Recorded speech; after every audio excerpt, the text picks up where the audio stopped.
ఎప్పుడైనా మీరిలా అనుభవం చేశారా? కొందరు పిల్లలు చిన్నప్పటి నుంచే చాలా మొండిగా ఉంటారు, కొందరు చాలా శాంతంగా, అర్థం చేసుకునేట్టు, కొందరు ఇతరుల కంటే బాగా భిన్నంగా ఆలోచిస్తారు, మరికొందరు ఎప్పుడూ కోపంతో నిండి ఉంటారు. మీరెప్పుడైనా ఆలోచించారా? ఒకే ఇంట్లో పుట్టి పెరిగిన పిల్లలు, ఒకే వాతావరణం, ఒకేలా పెంపకం ఉన్నా ఎందుకు ఒకరితో ఒకరి ఇంత భిన్నంగా ఉంటారు? ఎందుకు ఒక పిల్లవాడు తల్లిదండ్రుల కళ్లలో ముద్దవుతాడు, మరొకడు ఎప్పుడూ సమస్యల్లో చిక్కుకొని ఉంటాడు? ఎందుకు ఒక సంతానం తల్లిదండ్రుల ముసలితనానికి ఆధారమవుతుంది, మరొకరు వాళ్లను ఒంటరిగా వదిలేస్తారు? జవాబు ఒక్కటే: కర్మ. మరి ఈ కర్మే పునర్జన్మ రహస్యానికి కీలకం. వాస్తవానికి మన సంతానం మన కర్మల ప్రతిబింబమే. మనం మునుపటి జన్మల్లో చేసిన కర్మలు ఇప్పుడు సంతానం రూపంలో మన ముందొస్తాయి. వాళ్ల ప్రవర్తన, స్వభావం, వైఖరి అన్నీ మన కర్మలకు అద్దమే. ఈ వీడియో చివరి వరకు ఉండండి, ఎందుకంటే ఈ వీడియో నుంచి మీకు చాలా నేర్చుకోవడానికి దొరుకుతుంది. వీడియోని లైక్ చేసి ఛానల్ని సబ్స్క్రైబ్ చేయండి. మరి ఈ వీడియోని మీ ఫ్రెండ్స్కి కూడా షేర్ చేయండి. మరి కామెంట్లో చెప్పండి మీరీ వీడియో ఎక్కడ నుంచి చూస్తున్నారో. సరే, వీడియోలో ముందుకు వెళ్దాం. ప్రతి తల్లిదండ్రుల ఆశ వాళ్ల సంతానం వారికి మంచి పేరు ప్రతిష్టలు తీసుకురావాలని, ప్రేమను చూపించాలి, గౌరవం ఇవ్వాలి అని. కాని చాలాసార్లు అలా జరగదు. కొందరు సంతానం అంత బాధ ఇస్తాయి, ఆత్మ వరకు కేకలు పెడుతుంది. తల్లిదండ్రులకు చెడు మాటలు, తిరస్కారం, మోసం, మరికొన్నిసార్లు వృద్ధాశ్రమం శిక్ష. ఇప్పుడు ప్రశ్న: ఇలాంటి శిక్ష ఏ తప్పు చేయడం వల్ల అనుభవిస్తున్నారు? జీవితాంతం కష్టపడి పెంచారు, చదివించారు, తమ సంతోషాలు త్యాగం చేశారు. బదులుగా ఏం దొరికింది? ఇదే పునర్జన్మ రహస్యం. ఇది అకస్మాత్తుగా జరగదు. ఇది మీ కర్మల తిరిగి వచ్చినట్టు. మీరు ఏ జన్మలో ఎవరికైనా ఇచ్చిన బాధ ఇప్పుడు సంతానం రూపంలో మీ జీవితంలోకి వచ్చింది, ఆ బాధనే తిరిగి ఇవ్వడానికి.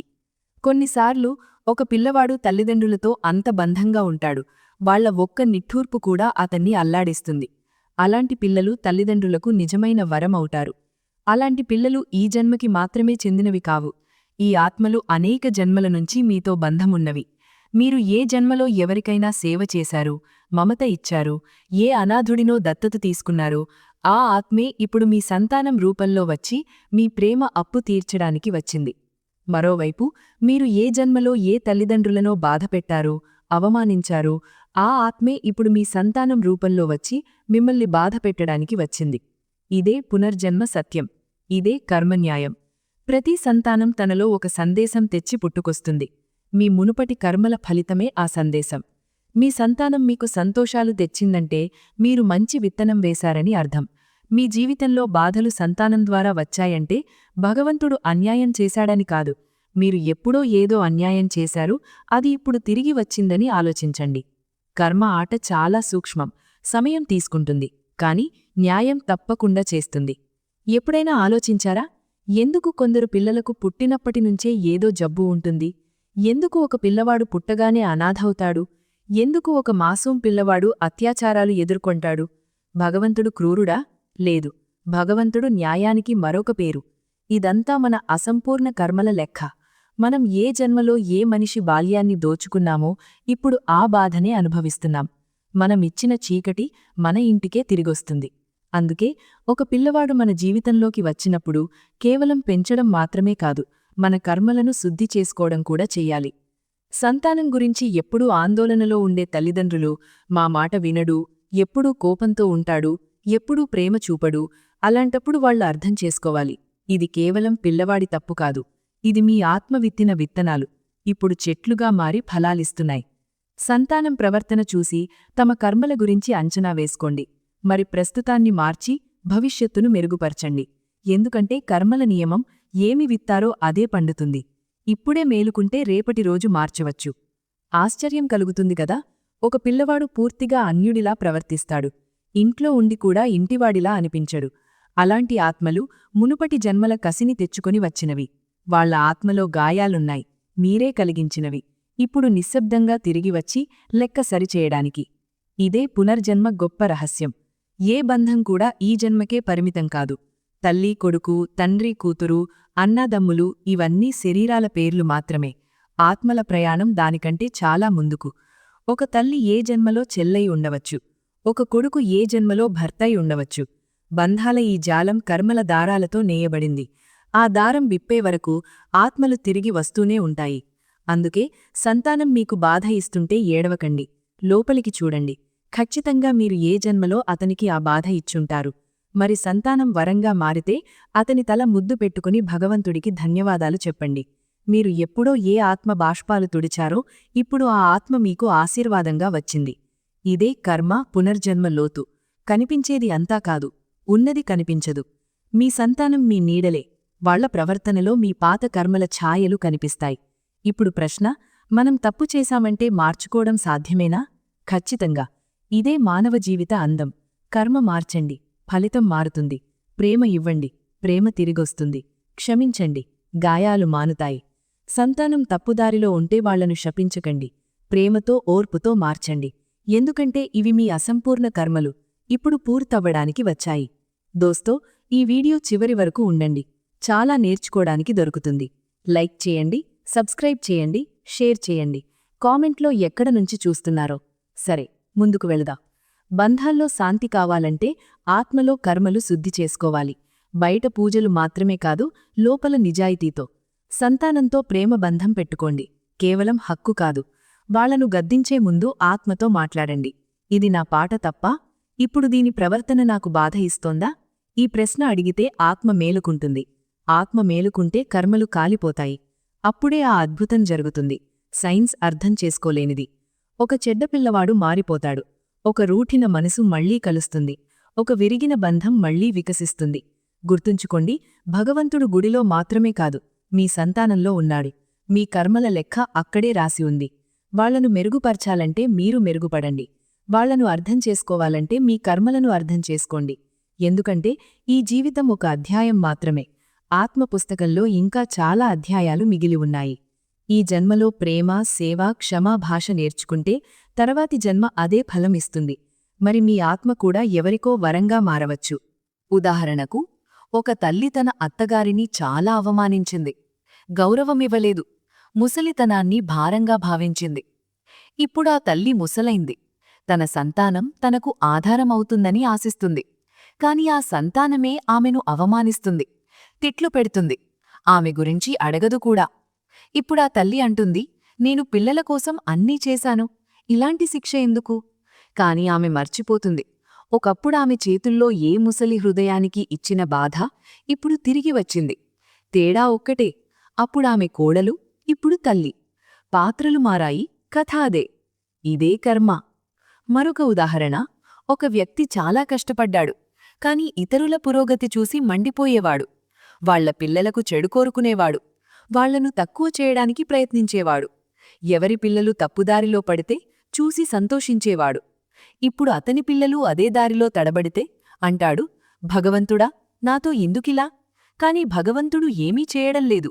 ఇది నీ శక్తే, తిరిగి వచ్చింది. నువ్వు ఎవరినో ఏ దారిలో తోశావో ఇప్పుడు అదే దారే నీ వాళ్లకోసమైంది. ఇదే పునర్జన్మ కర్మశాస్త్రం.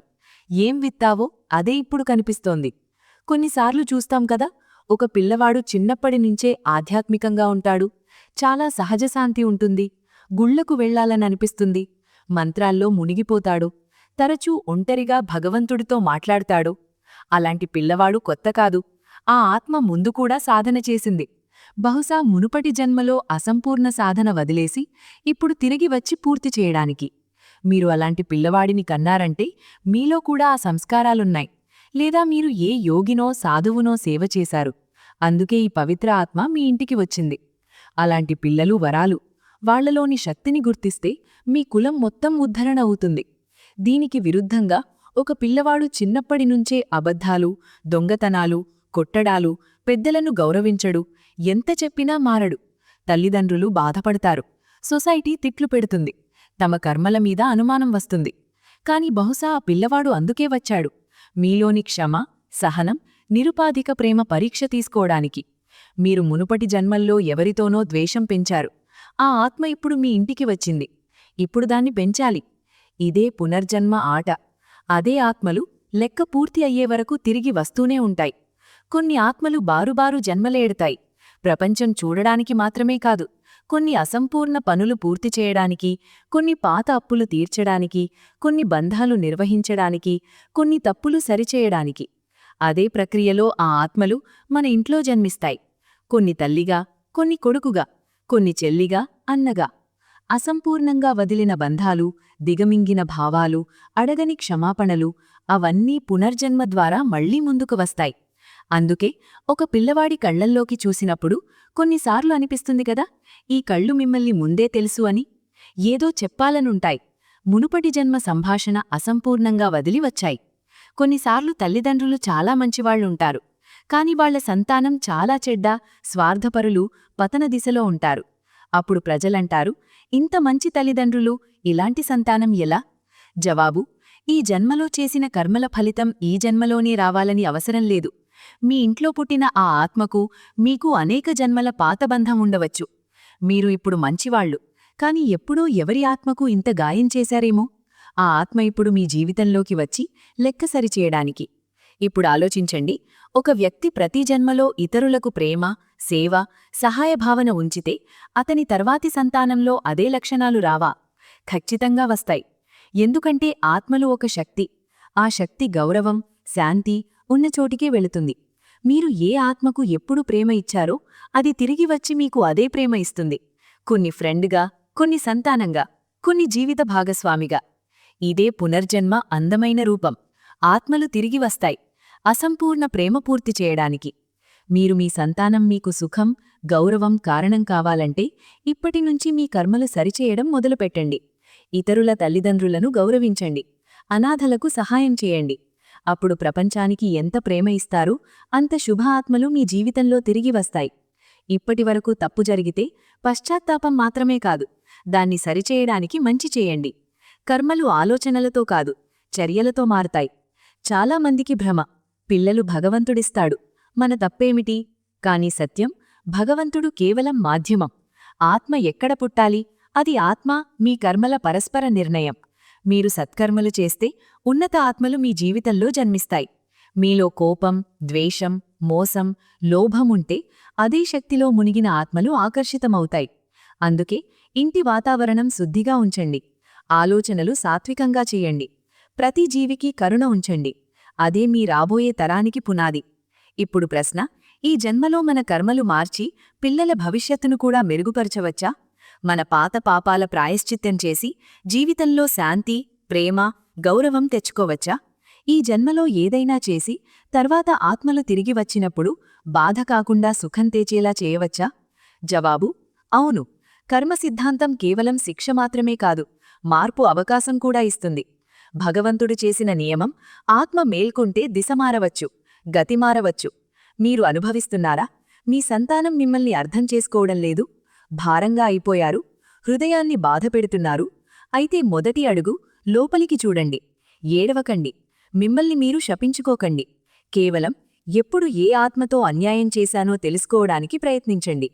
ఆ భావంతో ముందు తనకు తాను క్షమాపణ అడగండి. తర్వాత భగవంతుడికి, మరి ఆ ఆత్మకు. ఇప్పుడు మీ కొడుకు లేదా కూతురు రూపంలో మీ ముందు కూర్చుని ఉంది. వాళ్లను చూసి కేవలం పిల్లలుగా కాదు, నడిచే ఆత్మలుగా చూడండి. మీ పాత జన్మ కథ పూర్తి చేయడానికి వచ్చిన చైతన్యంగా. మీరు ఆ చైతన్యానికి గౌరవం ఇవ్వడం మొదలుపెడితే పాత కర్మలు కాలిపోతాయి. చాలామంది అంటారు, మేము ఎవరినీ ఏమీ చెడు చేయలేదు, అయినా ఎందుకిలా? కాని వాళ్లకు తెలియదు, ఆత్మ ప్రయాణం వేల సంవత్సరాలుగా సాగుతోంది. ఎప్పుడు ఏ జన్మలో ఏమి చేశామో ఎవరికి తెలుసు? అందుకే గొప్ప ఉపాయం ప్రతిరోజూ తనను తాను మెరుగుపరుచుకోవడం. ప్రతిరోజూ ప్రతి ఆత్మకు ప్రేమ ఇవ్వడం, ప్రతి బంధానికి గౌరవం ఇవ్వడం. ఎందుకంటే ఈ రోజు చేసింది రేపు తిరిగి వస్తుంది. కర్మనియమం అదే. మీ రాబోయే తరాలు మిమ్మల్ని గర్వపడేలా చెయ్యాలంటే కేవలం డబ్బు, చదువు ఇవ్వకండి, సంస్కారాలివ్వండి. సంస్కారాలే ఆత్మతో ప్రయాణిస్తాయి. తర్వాత జన్మలో మీ ఇంటికి తిరిగి వస్తాయి. పిల్లలకు ప్రేమ, క్షమ, సేవ భాష నేర్పండి. తర్వాత మీరు ఈ భూమిపై తిరిగి వచ్చినప్పుడు అదే పిల్లల వంశంలో, అదే సంస్కారాల ఇంట్లో జన్మించండి. అప్పుడా ఇల్లు 4 గోడల మాత్రమే కాదు, ఆత్మశాంతికి ఆలయమవుతుంది. గమనించండి, ఈ జన్మలో ఏ బీదబాలుడికైనా సహాయం చేస్తే, ఏ ముసలివాడికైనా ఆధారమిస్తే, ఏ బేసహార జంతువుకైనా ఆహారం పెడితే మీరు చిన్న కర్మ మాత్రమే కాదు, ఒక విత్తనం వేస్తున్నారు.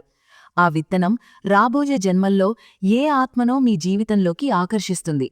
అది మీకు అదే దయ, ప్రేమ, ఆధారమిస్తుంది. మీరు పిల్లల్నుంచి నిజమైన ప్రేమ కావాలంటే ముందు ప్రపంచానికి ఆ ప్రేమ ఇవ్వండి. నిరుపాధికంగా, నిరీక్షణ లేకుండా, లెక్క లేకుండా. చాలాసార్లు తల్లిదండ్రులు పిల్లల మీద చాలా ఆశలు పెట్టుకుంటారు. ఆ ఆశలు బద్దలైతే బంధాలు, విశ్వాసం, నమ్మకం విరిగిపోతాయి. కాని మీరు అర్థం చేసుకుంటే ఈ ఆత్మ మీ ఇంటికి మీ సేవ చేయడానికి మాత్రమే కాదు, తన కర్మల లెక్క సరిచేయడానికి వచ్చిందని, అప్పుడు మీరు ఆశలు వదిలేస్తారు. కేవలం ప్రేమ ఇవ్వడం మొదలుపెడతారు. అక్కడినుంచే మోక్షమార్గం మొదలవుతుంది. బంధాలను లావాదేవీలుగా కాకుండా సేవ, స్వీకృతి భావంతో నిర్వహిస్తే కర్మబంధాలు విరుగుతాయి. ఆత్మ మోక్షం పొందడం మొదలవుతుంది. ప్రతి ఆత్మకు మోక్షం కావాలి. అది అసంపూర్ణ కర్మలు పూర్తి చేసినప్పుడు, అన్ని గందరగోళాలను ప్రేమతో కరిగించినప్పుడు, అన్ని బాధలకు క్షమతో జవాబిచ్చినప్పుడు మాత్రమే వస్తుంది. మీరు సంతానంతో ఇది నా కర్మఫలితమే అని భావిస్తే వాళ్లను దోసులుగా చూడరు. ప్రేమ ఇస్తారు. అదే ప్రేమ ఆత్మను మారుస్తుంది, స్వభావం మారుస్తుంది, దిశ మారుస్తుంది. ఆత్మ తనను తాను అర్థం చేసుకుంటే తానే మారడం మొదలుపెడుతుంది. చాలాసార్లు చూశాం కదా, ఒక పిల్లవాడు మొదట చాలా కోపిష్టి, కాని కొంతకాలం తర్వాత పూర్తిగా శాంతంగా మారిపోయాడు. ఒక సంతానం తిరుగుబాటు, కాని ఒకరోజు తల్లిదండ్రుల సేవలో పడిపోయింది. ఇది అద్భుతం కాదు, కర్మశక్తిలో వచ్చిన మార్పు. ప్రేమ, క్షమాశక్తి కర్మల మీద భారీ అయితే ఆత్మలు మెత్తబడతాయి, భారం తగ్గుతుంది. అప్పుడు విరిగిన బంధం మళ్లీ కలుస్తుంది. పునర్జన్మ గొప్ప రహస్యం. ఏ ఆత్మ శాశ్వత శత్రువు కాదు, ఏ ఆత్మ శాశ్వత మిత్రుడు కాదు. ఇది భావాలు, కర్మలు, ఆత్మిక బంధాల ప్రయాణం. ఈరోజు మీ పిల్లవాడు రేపు మీ గురువు అవవచ్చు. ఈరోజు మీ శత్రువు రేపు మీ కొడుకు అవవచ్చు. ఇదే విశ్వన్యాయం, ఆత్మ అద్భుత ప్రయాణం. కాని ఈ ప్రయాణాన్ని అందంగా చేయడం మీ చేతుల్లో ఉంది. ఈరోజు ఏం చేస్తారో అది తిరిగి వస్తుంది. తక్కువ కాదు, ఎక్కువ కాదు. ఇప్పుడు నిర్ణయం మీదే. మీ కర్మలతో మీ పిల్లలను వరంగా చేస్తారా, భారంగా? మీ జీవితాన్ని కరుణ, ప్రేమ, సేవతో నింపేస్తారా? తర్వాత ఆత్మ తిరిగి వచ్చినప్పుడు కృతజ్ఞతతో వస్తుంది, ప్రతీకారంతో కాదు. ఈ నిర్ణయం ఒక్క క్షణంలో తీసుకోవచ్చు. ఆ క్షణం మీరు మీ ఆత్మతో నిజం మాట్లాడినప్పుడు, సంతానాన్ని భగవంతుడి రూపంగా చూసినప్పుడు, ప్రతి కర్మను తపస్సుగా మార్చినప్పుడు. ఇదే మార్గం. పునర్జన్మ బాధను పునర్జన్మ అందంగా మారుస్తుంది. చివరిగా ఇదే చెప్పాలి. మీ సంతానం యాదృచ్ఛికం కాదు. వాళ్లు మీ కర్మల సంతానం. వాళ్ల ప్రవర్తన మీ రాసిన గతం, వాళ్ల భవిష్యత్తు మీ ఈరోజు కర్మల మీద ఆధారపడి ఉంది. ఇప్పుడే మేలుకుంటే మీ పిల్లల జీవితం మాత్రమే కాదు, మీ ఆత్మను కూడా అనేక జన్మల గందరగోళాల నుంచి విముక్తి చేయవచ్చు. అందుకే ప్రేమ చేయండి, క్షమించండి, సేవ చేయండి. ఎందుకంటే ఇదే విత్తనం రేపు మీ జీవితంలో అతి అందమైన ఆత్మలను ఆకర్షిస్తుంది. అప్పుడు మీరు చెప్పగలరు, అవును, నా సంతానమే నా కర్మ, ఇప్పుడు నా కర్మ ప్రేమ. కొన్ని బంధాలు ఎంత దగ్గరైనా అంతే ఎక్కువ నష్టం కలిగిస్తాయి. మరి మనకు అర్థమవుతుంది ప్రతి అప్పుడు నిజమైనది కాదని. ప్రపంచం నిన్ను అంతవరకు అడుగుతుంది, నువ్వు ఏదో అవుతున్నంతవరకు. తర్వాత లేదా నిన్ను సహించదు, లేదా వాడుకుంటుంది. కొందరు నీకు చాలా దగ్గరగా ఉంటారు, కాని హృదయం నుంచి చాలా దూరం. ఇదే గొప్ప మోసం. నీ మంచితనం ప్రజలకు అంతవరకు అర్థం వాళ్ల పనయ్యేవరకు. ఎక్కువ అబద్ధాలు అదే వాళ్లు ఆడతారు, ముఖంపై అందమైన చిరునవ్వు ఉన్నవాళ్లు. మనిషి అంతవరకు మంచిగా కనిపిస్తాడు, నీ లెక్క ప్రకారం నడిచేవరకు. తర్వాత అదే మనిషి నీ శత్రువవుతాడు. ముందునుంచి చాలా మర్యాదగా కనిపించేవాళ్లే వెనక్కి చాలా జర్పోస్తారు. చాలాసార్లు సొంతవాళ్లే నిన్ను విరిచేస్తారు. మరి అంటారు, నువ్వు మారిపోయావు అని. ప్రజలకు నీ కథతో పనిలేదు. వాళ్లకు నీ ఓటమి లేదా విజయం కావాలి, లేదా నవ్వుకోడానికి, లేదా మండడానికి. కొందరు దూరం కావడానికి కారణం నిన్ను వదిలేశారు కాదు, నీ హృదయాన్ని ఎప్పుడూ అర్థం చేసుకోలేదు కాబట్టి. నీ బాధమీద నవ్వేవాళ్లను ఎప్పుడూ సొంతమని తప్పు చేయకు. నువ్వు నిశ్శబ్దంగా ఉన్నంతవరకు ప్రజలు నీ గౌరవం చేస్తారు. నువ్వు నిజం చెప్పినాగే అందరికీ చెడుగా అనిపిస్తుంది. జీవితంలో గొప్ప అబద్ధం ఇదే, సమయం అన్నీ సరిచేస్తుంది. లేదు, చాలాసార్లు సమయం కేవలం నేర్పిస్తుంది ఎవరిమీద నమ్మకం పెట్టకూడదో అని. ఎవడైనా నిన్ను ఎప్పుడూ కింద పడేయడానికి ప్రయత్నించేవాడు ఒకప్పుడు నీకు చాలా దగ్గరవాడు. ప్రపంచానికి కేవలం షో కావాలి, నీ నిజమైన బాధకు విలువలేదు. ప్రజలకు నీ ఓటమి నుంచి ఎక్కువ సంతోషం.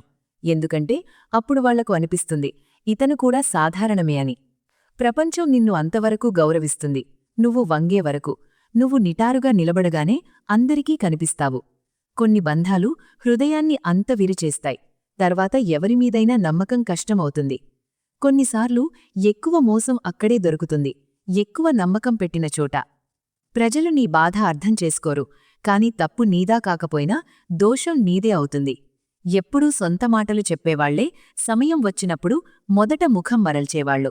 సత్యమేమిటంటే ప్రపంచానికి నీ మంచితనంతో పనిలేదు, వాళ్లకు నీ బలహీనత కావాలి లాభం పొందడానికి.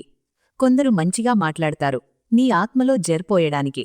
నువ్వు ఎంత ఇతరులను సంతోషపెడడానికి ప్రయత్నిస్తావో అంత తనను తాను కోల్పోతావు. సొంతవాళ్లనుంచే ఎక్కువ బాధ వస్తుంది, ఎందుకంటే అన్యులు అవకాశం చూస్తారు, సొంతవాళ్లకు హృదయం తెలుసు. ప్రజలు నీ ఇబ్బందుల్లో రారు, కాని నువ్వు ముందుకు వెళుతున్నప్పుడు అందరూ ఒక్కసారిగా చెడుగా అనిపిస్తారు. నీ నిజాయితీ అందరికీ అంతవరకు మంచిది, వాళ్ల అబద్ధాలు బయటపడేవరకు.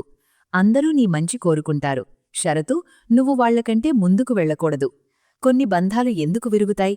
ఎందుకంటే వాటిలో చీలిక వచ్చింది కాదు, ఒకరు హృదయంతో నిర్వహించారు, మరొకరు ప్రయోజనంతో. ప్రజలు నీ పోరాటాన్ని ఎప్పుడూ చూడరు, వాళ్లకు నీ ఓటమి తమాసా చూడాలి. నువ్వు శాంతంగా ఉంటే ప్రపంచం అర్థం చేసుకుంటుందని అనుకోకు, అది బలహీనతగా భావించి మరింత నొక్కుతుంది. ప్రపంచానికి నీ బాధతో పనిలేదు, నువ్వు విరిగిపోయావా లేదా అని చూడాలి. మనిషి మంచితనమే అతని గొప్ప బలహీనత అవుతుంది, ప్రజలు దాని లాభం తీసుకుంటారు. నువ్వు ఎవరికైనా సహాయం చేశావంటే జ్ఞాపకముంచుకోరు, కాని ఒక్కరోజు తిరస్కరిస్తే జీవితాంతం తిట్లు పెడతారు.